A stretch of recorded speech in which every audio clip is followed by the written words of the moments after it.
if you realize he's like that, she's like that, always been like that, not likely to change, have asked for 15 years, nothing's changed, change your perception of what it means. Change your story about it.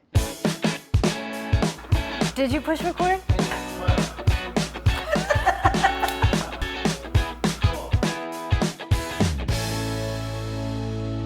Thanks so much for tuning back into Second Act TV. I'm so happy that Arielle Ford is back with us for another segment talking about love and relationships after 50. Arielle, thank you so much for joining me again. Oh, it's good to be here. Well, we just finished a segment talking about finding love after 50. We will link to that. On this segment, I want to talk to Arielle about keeping love alive. Arielle, of course, is a love and relationship expert, and she has authored 11 books on the topic, including the international bestseller, The Soulmate Secret, Manifesting the Love of Your Life with the Law of Attraction, and that's the book we want to focus on today, Turn Your Mate into Your Soulmate. So yeah, turn your mate into your soulmate. So now we're in a relationship, all kinds of issues as they do arise. How do you turn your mate into your soulmate? Well, first you have to understand what love is. Okay, so most people are clueless about what love is. They think love is the state of being in love. And the state of being in love is really nature's greatest trick to get us to procreate. It's nature's great drug high. It's your brain on drugs. It's oxytocin and adrenaline and dopamine and all sorts of really feel-good stuff. And that state only lasts between 6 months and 3 years. And then it's gone. And it's not what love is. Love, real, mature, adult love, is a behavior. Love is a behavior. It's a choice. It's an action. It's a decision. It's a way of being. And when you're with your soulmate, chances are there are going to be days when you hate them, and that's absolutely normal. What isn't normal is to get divorced because they have all these things that they do that you don't like. Mm-hmm. So here's some good research for you. There's the world's leading marriage researcher is named Dr. John Gottman, and he's been at the University of Washington for over 50 years now. And what he discovered is that every single couple, not some, every single couple on the planet has a minimum of 9 irreconcilable differences. These are things on which you're never, ever going to agree. Mm-hmm. One of the most common is money. One person's a spender, one's a saver. Then there's sex. One wants it twice a day, one wants it twice a month. One's always late, one's on time. One wants it hot, one wants it cold. And this is all normal, but we keep trying to change the other person to have them do it our way, and that's impossible. And then we have all these things that build up and build up and build up till one day we can't take it anymore and we want to get rid of them. Okay, so you get rid of them, and what do you discover? Well, we all already know that 50% of first marriages end in divorce. Okay, everybody knows that. What most people don't know is that 62% of second marriages and 71% of third marriages end in divorce. Oh. Now, why is it? Did you marry the same person 3 times? No. You were the same person 3 times. You are the problem because you haven't learned how to love somebody for who they really are and just to let go of the small stuff. Now, when I say small stuff, things I'm not talking about is bad behavior, abuse, or addiction. Mm-hmm. If there's any of that in a relationship, don't listen to another word I have to say, get professional help. But for all the other things that people do that annoy us, there's a solution. And here's what it is. It's called wabi-sabi love. And I know that sounds weird, wabi-sabi love. So let's imagine, just because I don't have an ancient Ming vase, let's imagine this is an ancient, priceless Ming vase. And it has a long, crooked crack down the center of it. The Japanese would take this broken vase and they would put it on a pedestal and they would shine a spotlight on the crack. Because in the system of wabi-sabi, we honor all things old, worn, imperfect, and impermanent. and we seek to find the beauty and perfection in imperfection. So how does that look in the real world? I'm going to tell you a story that totally explains it. I had this, I was doing a workshop on wabi sabi in Idaho one day, and this woman stood up after I gave them a group exercise, and she said, well, I have a problem even you can't solve. And I said, well, what's your problem? She said, well, my name's Stephanie, and I've been married to Garth for 16 years. And I'm a perfectionist. I'm a clean freak, everything in its place kind of person. And Garth is a total messy, chaotic slob. And I don't think I can take it anymore. She said, the only reason I'm still with him now is that he works out of state 2 weeks of every month. So for 2 weeks, the house is pristine, and then he comes home, and then it's a mess again. And no matter how much I talk to him about it, nothing ever changes. And I just don't know if I can spend the rest of my life in this mess. So I said, well, Stephanie, do you have a dog? And she said, yes. I said, does your dog shed? Yes. What do you do when your dog sheds? I vacuum up after him. Okay. Do you love your dog? And she got really quiet. And then she said, oh my God, Garth sheds. And in that moment, she saw that just like the dog has no control over its shedding, Garth is a slob, and it's just who he is. And so a year later, when I started to write Turn Your Mate into Your Soulmate, I was thinking about Stephanie.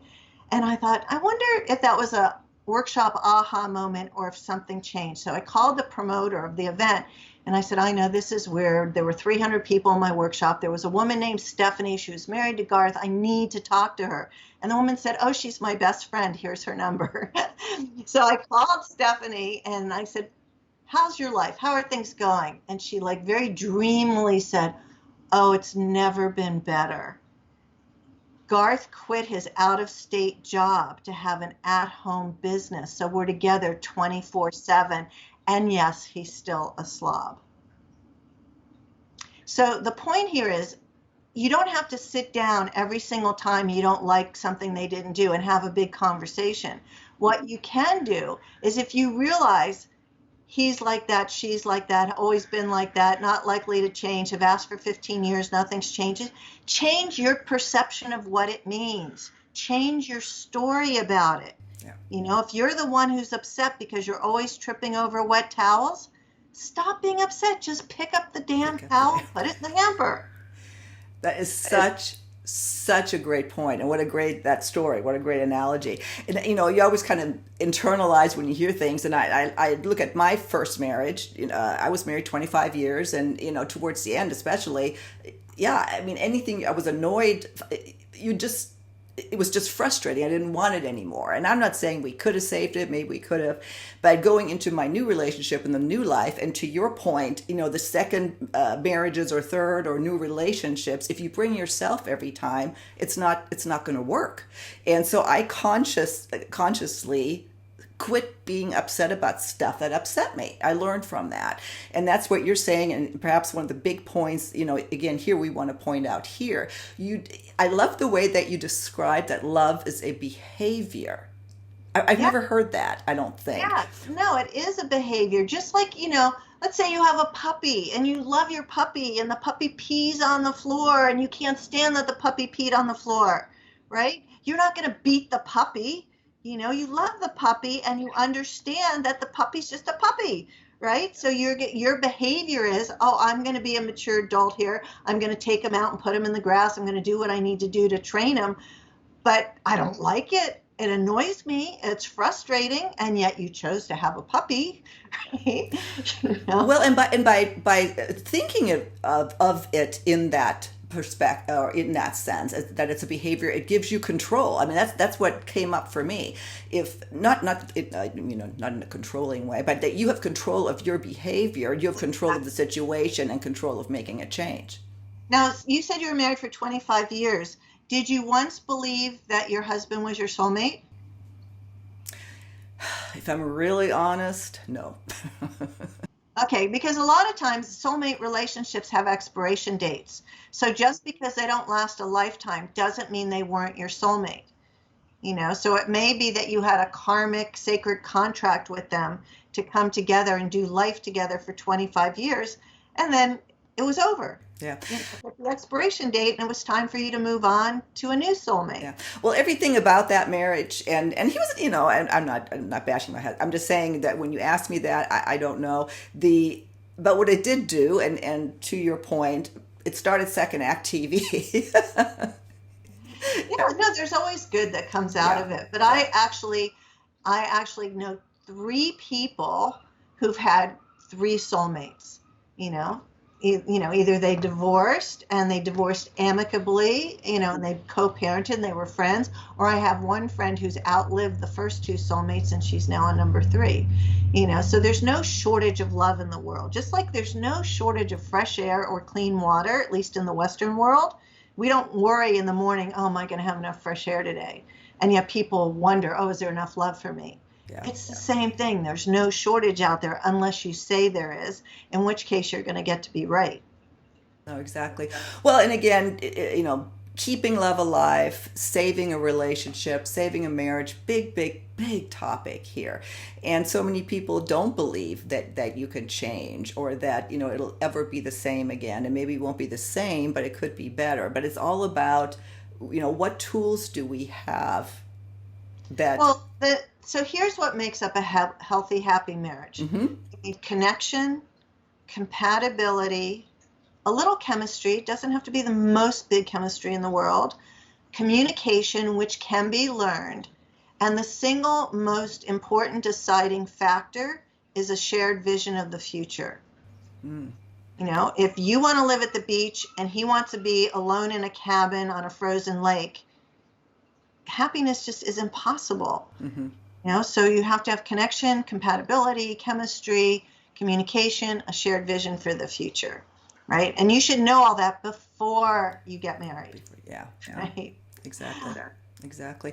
You have in your information as a topic, the unknown secret to relationship success everyone needs to know. Is there a quick answer to that? Yes. So there was a study done at the University of Buffalo years ago on couples who consciously choose to wear rose-colored glasses. And what they discovered is that those couples had healthier, happier, more satisfying, longer marriages. And the reason is they were always looking for what's right instead of looking for what's wrong. Mm-hmm. That's great. Yeah, why do we do that? We look for what's wrong versus for what's right. Again, just a way of, when you hear this, and that's why I like about these segments, or what I try to do with these segments, just provide something that gives someone an aha moment. Like, mm-hmm. I can latch on to that. I can read more about it, and then, perhaps change the trajectory of where we're headed. Arielle, we're starting to come to the end of the segment. We have about 3 minutes or so. Anything else key that you want to leave with our viewers on keeping love alive? So my favorite poem from Sam Keen says, oh, there's a helicopter going by. Okay. All right, so here's what it is. Sam Keen says, we come to love not to find a perfect person, but to learn to love an imperfect person perfectly. Mm. And if you get that, you can make almost any relationship work. Wow. You've given us so much to think about. I'm going to make sure that, we link to your book. Is there anything else that you want me to link to? My website, soulmatesecret.com, has tons of free stuff. It's in the free stuff tab. That's really all you need to know. Yeah.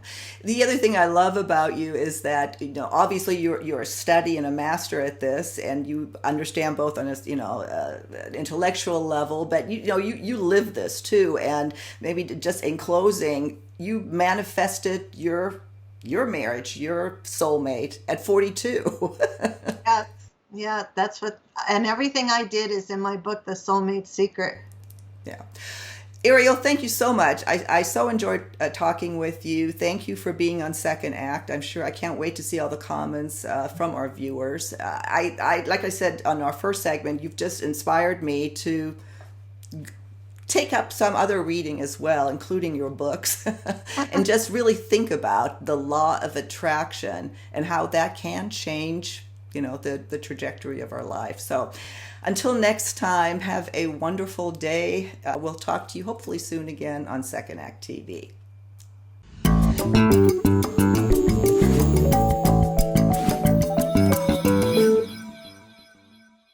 Thanks so much for watching. If you haven't already done so, please be sure to subscribe to our channel. The button is right over here. Just click on through to YouTube, and when you see the little bell right next to the subscribe button, hit that too, and we'll notify you every time we launch a new video. See you next time.